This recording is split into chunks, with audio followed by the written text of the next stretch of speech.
Welcome to Interviewing People, where we will talk to a variety of people with a focus on how they ended up where they are today, what they learned from their mistakes, and what advice they have for our futures. Enjoy the show.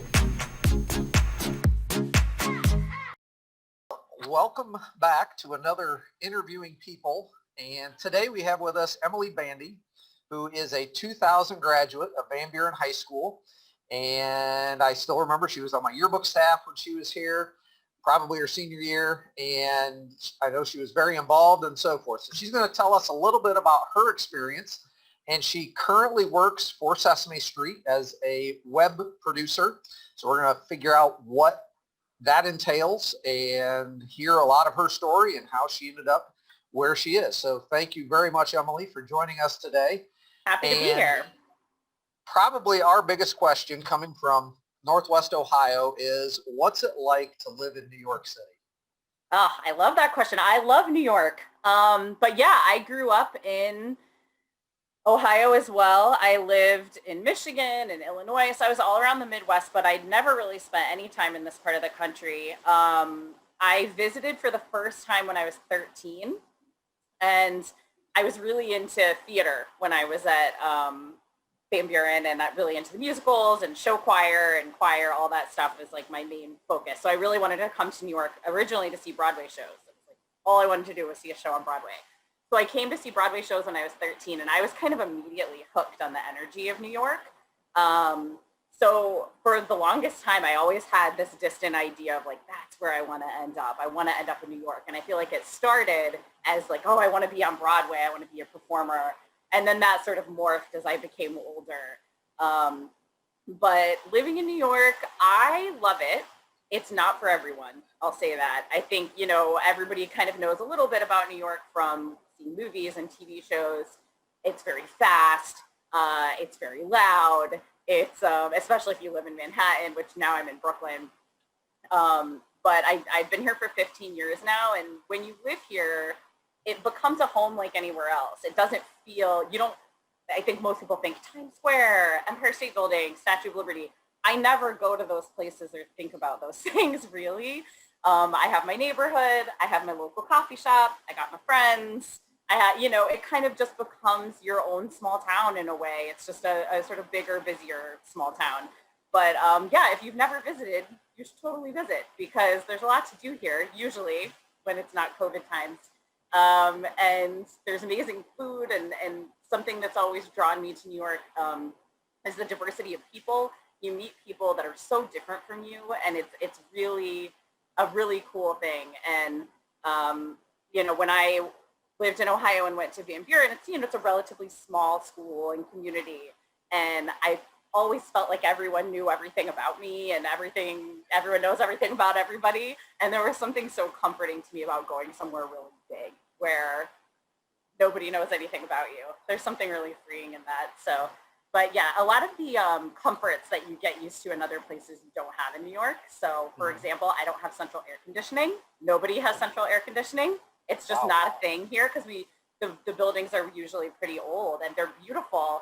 And but there's these things that you get used to other places. A lot of people don't have washers and dryers. I do, but it's like a step up. It's like an exciting thing when you get a washer dryer. So there are some things you sacrifice here too. So are you in an apartment building or? Right now I'm in sort of what's called like a townhouse in Brooklyn. Okay. So there's if you've seen in movies, there's kind of like the brownstones with the big steps. So I live in one of those now because I'm married with 2 kids. So I moved to Brooklyn just a few years ago. But prior to that, I did live in an apartment, various apartments all over Manhattan for my first 12 or so years. What's the highest floor you were ever on? I never lived in a big high rise. I think my highest floor was 6. So it was never, I didn't ever live in one of like the big massive skyscrapers. I like a smaller building. Cool. Yeah. I mean, it's definitely different from Van Buren. I'm on the second floor of the school and I feel like I'm really up in the air. So thinking about, and I know we really haven't talked about your career yet, but you mentioned COVID and obviously that's on everyone's mind and so forth. And I guess tell us how that has changed your life living in New York City, your career, et cetera. And we can get into the specifics later, but just give us a COVID update because I think everyone's always thinking about that right now. Yeah, no kidding. Me too. Yeah, the spring in New York in particular was very, very, very challenging. Things shut down really quickly. So I remember, I feel like all of us in New York have this moment of like, what's the last normal thing you did before the city shut down? And I was at work on a Wednesday. My boss was in town from LA. We went to this like bar right by this restaurant bar right by our office. We had like drinks on the roof talking, oh, it's so crazy. What's going on? And then I have not been back to my office since, and that was March 10th. So that to me is always like, and I rode the train home, you know, that to me was like the last like normal thing that I did. So with everything shut down really fast, I had no idea I wasn't going to be coming back to my office. So luckily I had brought my laptop home. My kids' schools closed down. So suddenly, you know, my husband and I were both working remotely, which we still are, with both of my kids ages 5 and 1.5 at home. It was a lot. It was very overwhelming. I think we've been lucky enough that we both kept our jobs. That has not been the case for many people that I know, but the biggest change has really been the remote working. I'll get into it more when we kind of get into careers, but I work really heavily in digital, and that I'm very grateful for that because the transition to working remotely was pretty easy for me because I'm sort of used to doing everything online. But some of my other colleagues who aren't so kind of entrenched in digital all the time had a really tough time transitioning to then doing everything like this. So those of us who already had a lot of kind of digital experience, I think had an easier transition. But yeah, we just got an email from our CEO yesterday that we will not be expected to be back in the office until at least July of 2021. Oh, wow. So we're home for the long term, which again, I think is pretty unexpected. But we're in a groove. It's been 8 months now. So there are some things we've gotten better at and some things we've had to change. But I do miss the office a lot. Yeah, I bet. So obviously there's no way to prepare for something like this. But prior to this, you have had a pretty long career with a variety of companies and so forth. So I'd love for students to hear some of what you experienced when you were in high school that you feel prepared you for this type of the careers that you've had, and you know, thinking about how did you choose to go to Indiana to college, and you know, how did all of that work together to get you to where you are today? Yep. So I actually have a very clear moment that Indiana came into play, which was my English teacher at the time, Mrs. Mowry, knew that I was interested in writing, and I enjoyed writing and reading, and those were sort of the classes that I felt the most comfortable in, and the classes that came the easiest to me, but that also I wanted to do my homework. I liked my writing homework. It wasn't something that I dreaded, like some other subjects I might have not been as great in. And I was talking to Mrs. Mowry about how much I was enjoying writing and writing classes, and she actually said to me, you know who has a great journalism school is Indiana University. Have you looked at them for college? And it had never even crossed my mind. I was looking at Ohio State, Ohio University, a handful. I hadn't really heard of IU even. And so that is really what triggered it for me. And then I was like, oh, journalism school, interesting. So then I started to think a little bit about, okay, how do I take this thing that I really like, writing, and how do I find a way to build that into, you know, my life in college, and is that what I want my major to be? So I started to look around at different schools that had a particularly good journalism program. I looked at Northwestern and a few other places that I applied to. But when I started doing college visits and I went to Indiana, I was never going anywhere else. As soon as I don't know if any of you have ever been there, but it is the most beautiful campus I still think that I've ever seen in my life. And as soon as my parents, you know, drove into the campus, I was like, this is it. I'm done. I'm going here. I loved it so, so much. I still love it. I love Bloomington. I love Indiana. I had the most wonderful experience there. All of my best friends still are my friends from Indiana. All my bridesmaids in my wedding, all of them. Love them. They're the best. So that's how I ended up there, and I ended up a journalism major. I think when I was in high school, I was, again, like I said before, I was very into theater, very into music, loved singing, show choir, all of that. And I always had this thing in the back of my mind, like that was something I wanted to be able to kind of also keep doing. And Indiana also has a great music program. So I was actually a music minor and a journalism major. So I was able to find these things that were my main interests. And again, the things that didn't feel like work, the things that felt naturally like fun to me and interesting to me, and that I felt like I had a natural ability for. So I think that's a key when you're in high school.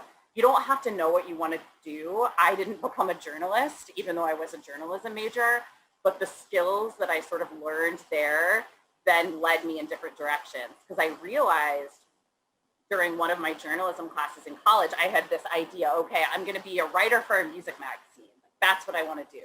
Music magazines are barely a thing anymore. But at the time, I was like convinced that that's what I wanted to do. And then as I started to actually take kind of magazine writing classes in college, I realized I actually liked the behind the scenes stuff more than I liked the writing. So I was actually looking forward to putting together the magazine, figuring out what went first, kind of yearbook stuff, right? Like exactly the type of stuff we do in yearbook.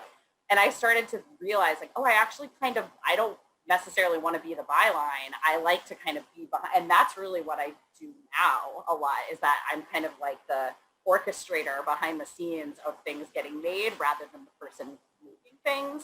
So that was an interesting distinction. But yeah, in high school, I think listen to your gut and what you like to do. Work doesn't have to be boring. Work can play to your natural strengths. And I think that that's something I was able to maneuver.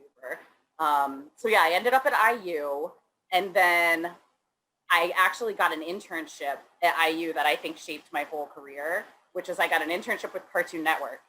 And the only reason I got that internship is because they had representatives coming to campus, and it was like an open interview.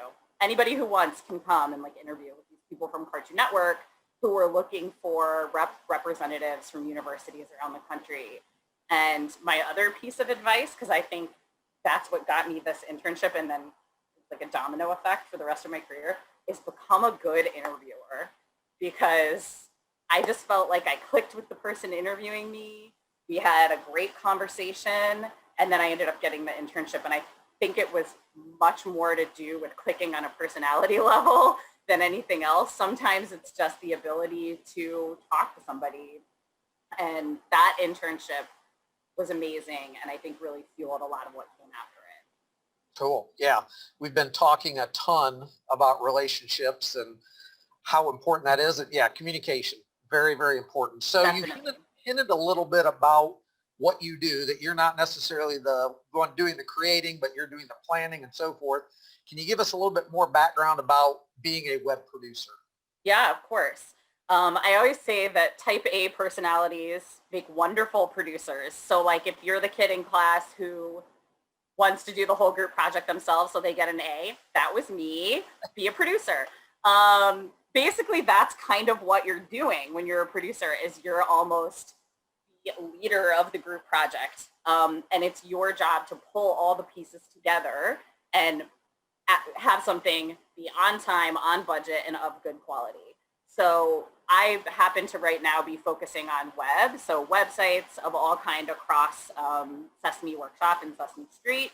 But in the past, I've also produced games, videos. It's the same general skill set. It's just applying to the type of content that you're focusing on. So when I'll kind of give you an idea of like a project that might come my way. So there might be a new show that the workshop is producing, and they need a website for the show.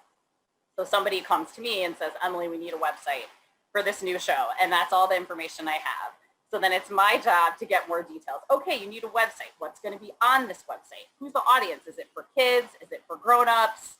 What's your goal? Are you going to have games? Is it really just informational? So I gather all that and kind of create a content brief where I know what the thing is that we're making. And then internally and externally pull together a team. So I have designers that I manage, developers who are actually the coders making the website, content writers who are actually doing the writing and everything, And then I sort of play puppet master, figure out who needs to give me what when, orchestrate approvals, work, and also deal with the budget as well. So it's your job to make sure that you're not spending more than you have. So it's really a lot of just being super, super organized and detail oriented. The other big thing about being a producer is it's so much about relationships. People want to do you favors at work if they like you and if you're nice to them. They don't want to do you favors at work if you were kind of a jerk last time you guys talked. So I think you don't have to be fake or phony at all. And you often do have to be making difficult choices and unpopular choices. So sometimes I have to basically be like, we're not doing that. We don't have time. We're doing this. People might not like it, but you really do have to keep that rapport because then that's how you kind of have a well-oiled team. Everybody feels accountability and wants to kind of deliver together something great. Right. So I think that's something I've been able to excel at in my job is really making those relationships and trying to be a good partner. I'm not trying to ruin anybody's day. I'm not trying to, make something harder for someone. I really want to be reasonable, but, accountable for something good at the end of the day. Right. So it's kind of like you're the teacher of the... It is. Teacher would probably be what I'd be doing if I wasn't doing what I'm doing. I love teachers. So how does that compare with what you did, say, with Cartoon Network, Penguin Publishing, other places that you've worked? It's pretty similar to what I was doing at Penguin, but the Penguin team was a lot smaller, so I did more. So I wasn't just doing web. I was also producing videos, and I ran all their social channels for the kids' properties. So that was it was more wide-ranging. It all sort of relates, but now I don't really manage social anymore. That's kind of a whole separate team. Before that, I worked my first, what I consider kind of real career-y job in New York is I worked at a film studio. I worked at the Weinstein Company for 4 years, and I really started in kind of print advertising and trade advertising because this was 2005 before digital was as big as it is. And then I think this is another kind of interesting thing to think about as you get into your careers, which is looking ahead. So I started my career in print. It was my first job. I was an assistant, so I was doing a lot of mailing packages and getting people coffee and also learning while I was doing that stuff. And you see the writing on the wall. Everything's moving digital. I need to learn about that because my job as it exists now is, not going to exist. So I started assisting one of the digital leads there. And so by the time I left that job, I was ready to take a fully digital position at Penguin Kids, which then, is obviously was the right choice because now print advertising isn't really what it was then. So that led there. And then as far as my internship goes, that was really more of it was like an events-based internship. So it was about live events and hosting events, but they did fly us to Atlanta for some marketing training with Cartoon Network execs, which was such a cool opportunity. I think I benefited because it was the first year of the program, and it was really like they were kind of giving us the gold star treatment, and I don't know that continued to happen after that year. But it was really cool. So I did feel like I learned a lot about branding and how an actual marketing team works at a company, and also about children's media, which is ultimately kind of where I ended up. So it was a really, really good learning experience, even though the actual kind of job wasn't really anything to do with what I did. Right. Now, you've obviously had various positions, and I've been talking to students about the idea of when you graduate from high school, 50 years ago, a person, myself, I've been at Van Buren for 23 years, and my hope is that I'm going to stay here for the rest of my career. You've obviously had numerous positions, and in today's world, most people aren't going to stay in one position for, their entire career. Yeah. I guess, is that something that people are always looking for the next job, or do you feel like those things just kind of come up organically, or how does that typically happen, or how's it happen for you? So I think when you're starting out in your career, movement is very normal and very common.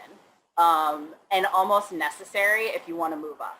So that's sort of how I felt at my first job here. I was an assistant. After a few years, I got promoted to coordinator. And then I was looking for a change of scene anyway. And I also felt like there wasn't really anywhere for me to go. If I could have stayed there forever in that same role, but I was like, eh. So I started looking because I wanted the next level up. So then when I was hired at my next job, I came in at an associate manager level, got promoted to manager. And then when I got my next job, I got hired at a senior manager level, promoted to producer, promoted to director. So I think you always kind of have to be, and it's not the case everywhere, but I think the sort of more entry level employees, you really almost have to look beyond. So you don't necessarily have to think of your first job as your forever job. I think you learn a little bit. And for some people it is. I know people here who've been in the same job, for 10 years. And now I've been at Sesame for 8 years, is that right? Something like that. And it, because I'm further along in my career, I don't feel the need, like my next jump would be a big one, like I would be jumping to be a VP or something. And so I'm not really looking for, I kind of am where I want to be right now. So I don't feel the need to sort of look around. But I do think often the reason people move on is because they either kind of feel stuck, like there's just nowhere to go. There's my boss and me and this person, and there's kind of no in between. And then I know a lot of people too, who as you get further along in your career, you get approached by people. You have a LinkedIn profile, you do networking, someone might reach out and say, hey, I met you at such and such event and I have this open job and I kind of want to talk to you about it. So that happens too. But the other thing I want to say, because I feel like there's this myth out there that you can't get jobs by applying online. I've gotten every job I've ever had by applying online. So I am like the person who can break that untrue stereotype. Right. Well, yeah, those are exactly the things that we need to hear. And you started talking a little bit about that networking. And I've been trying to stress to students that they need to build relationships with people, and we are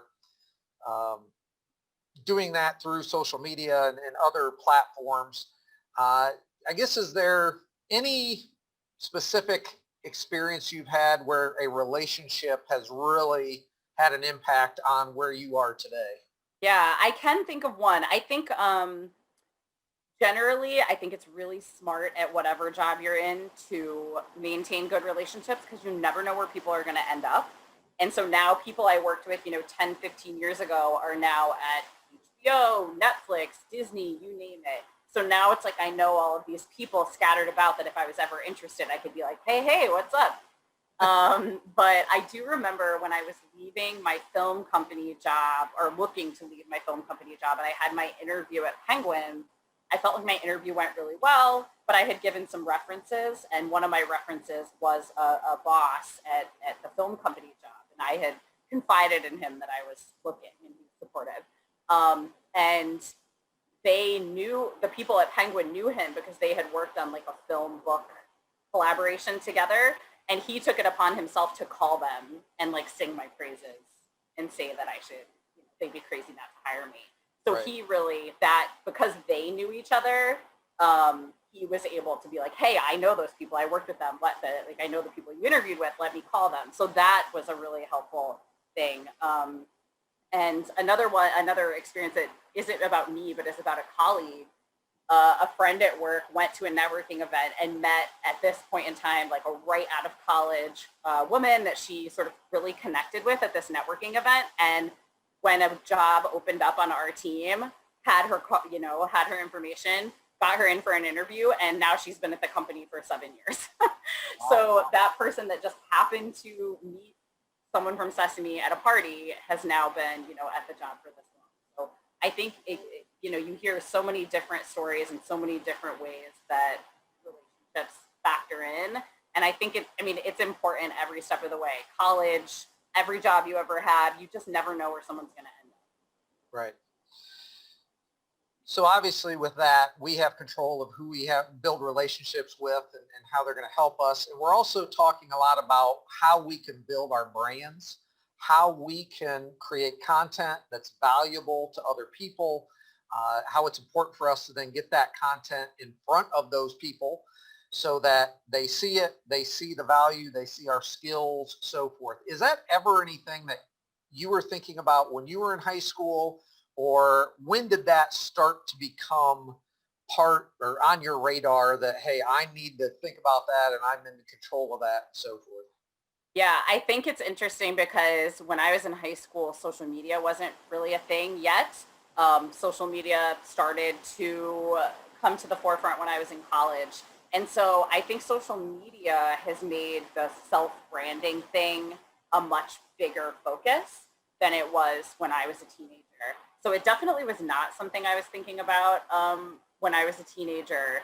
But once I had to, I think once you have to start making a resume and actually putting your kind of life on paper, that's when your self brand comes into play, where you actually have to think about, okay, this person doesn't know me, they've never met me, and this one piece of paper is telling them everything they need to know about me.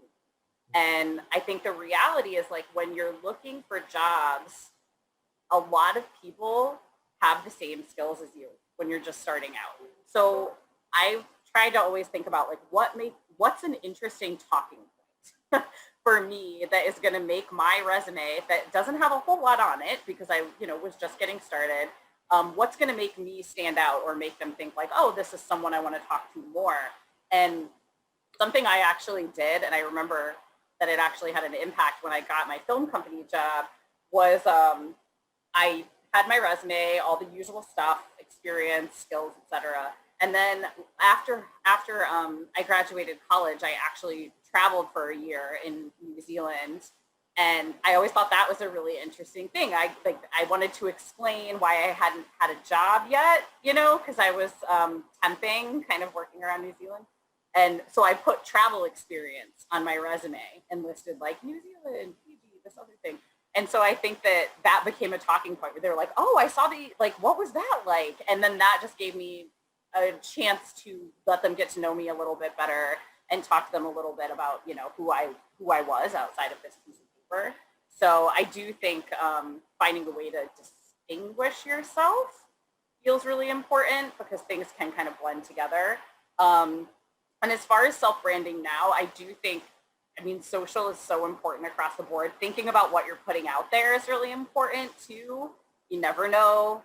Employers definitely look at your social when they're interviewing you. If you have it set to public, they're looking. So, watch what you're saying, watch what you're posting, because I do think that kind of gives them a little spy into who you are as a person.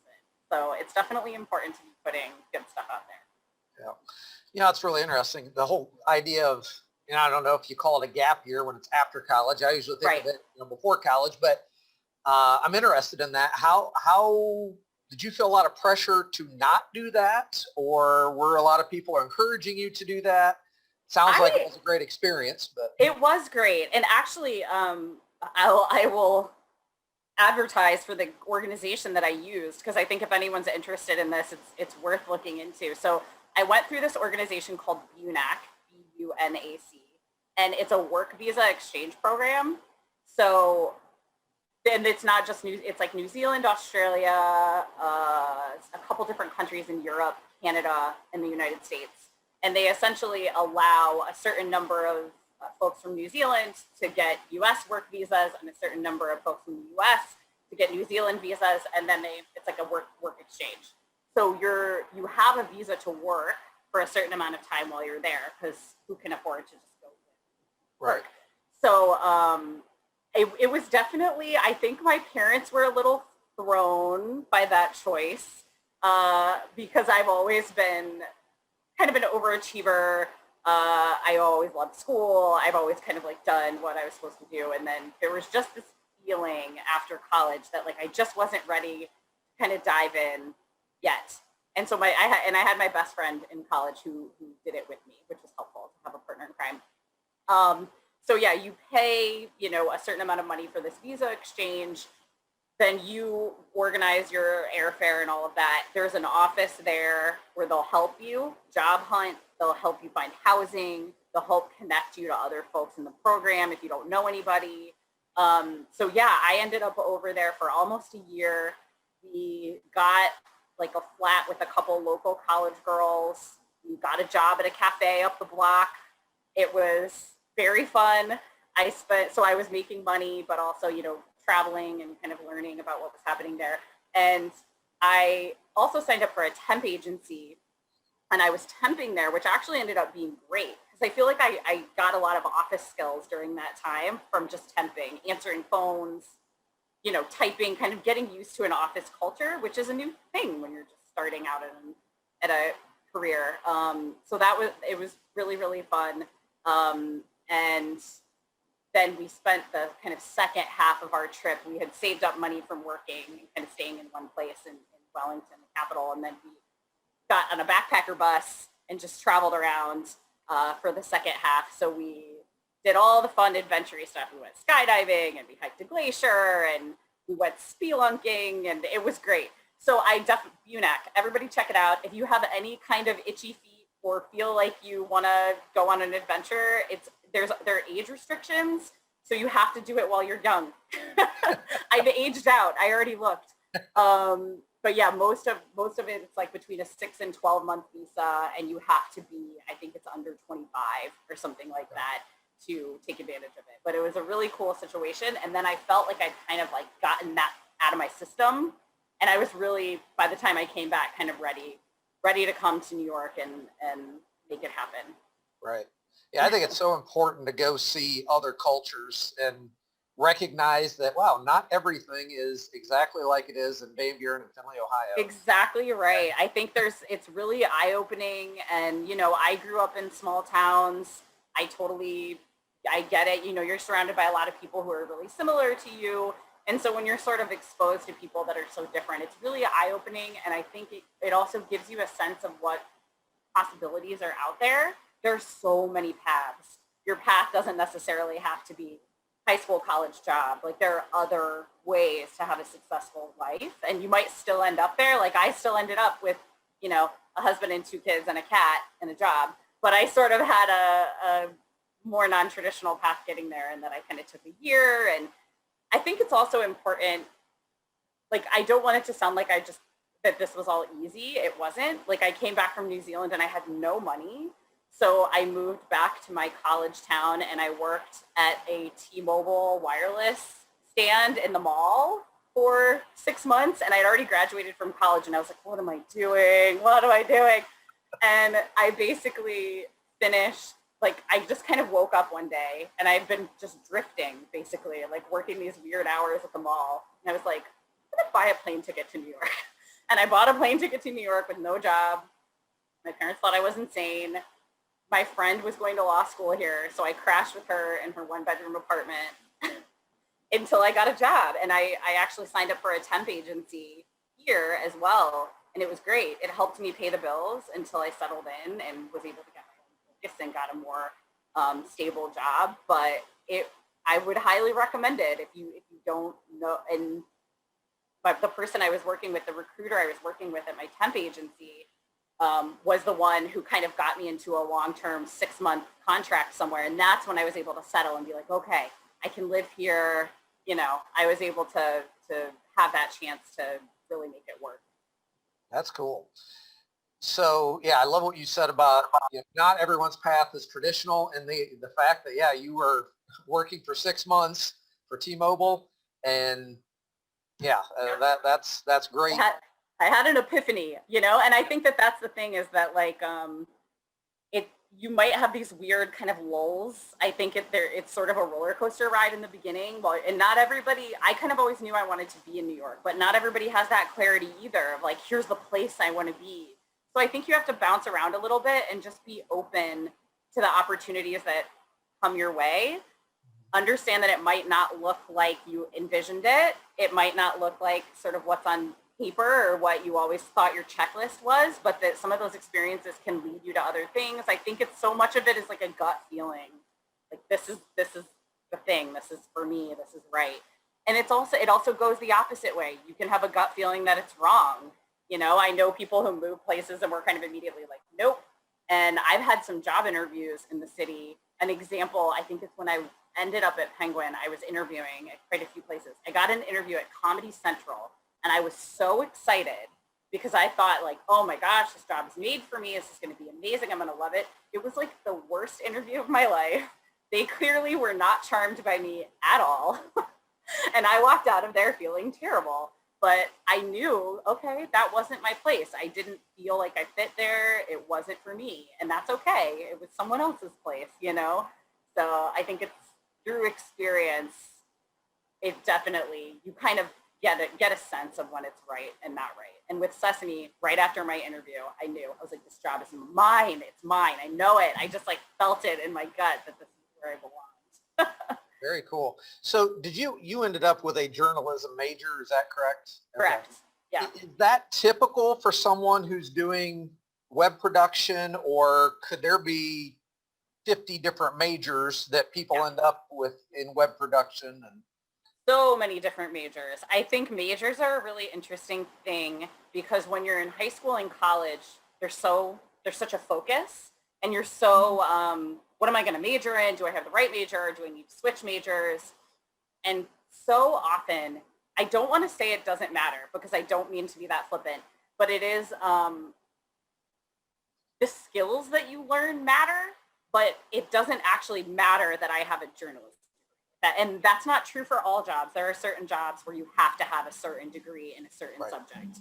So if you're really focused and you have to have a degree in this to get this job. But for kind of general media jobs, I know every major under the sun that works at Sesame, everything you can think of. There's a certain subset of jobs at Sesame where you have to have like a PhD because it's about the education piece. And so we do have those folks that have gone on to, higher ed. But most of us, we're all over the map. And I feel like my husband is a good example. So he is a stats analyst for Major League Baseball, and he was a history major. Okay. So it's sort of like, it has nothing, on the surface, it has nothing to do with it, but his sort of memorization of facts and knowledge and these things does relate to what he does now. So even though it doesn't have to do with history, I can see how those things correlate. And I feel like it's similar for me with journalism. I took a lot of editing classes, and I had to do a lot of project management and all of that stuff through my journalism classes that now pertain to what I'm doing, even though I'm not necessarily a journalist. So I think it doesn't have to be so literal, and it's more about what are the skills I'm going to learn under this topic, and is that generally kind of in line with what I'm looking to do later. Perfect. You also might change your mind, too. Right. I think that's important. Right. I know a lot of people who change it. Yeah, yep. Because Perfect. what you think something's going to be and what it actually is can often be very different. So you think you want to major in something, and then you start taking the classes, and you're like, I hate this. Like that. Listen to yourself. It might not be what you imagined, and that's okay. Good. So my last question for you: imagine that you are back in high school. What is something that you wish someone had told you then about careers and the working world that you know now? Oh, that's a good one. I think for me, it would, and we've sort of touched on this a little bit, but I think it would largely be that you don't have to know exactly what you want your job to be. The experiences that you have between now and settling into a career are going to dictate where you end up. So you're going to have things happen to you this year, next year, the following year that are going to then change your mind about what you're interested in, open your eyes to something you never knew about. So I think it's really just being open-minded and taking in all the experiences that you possibly can.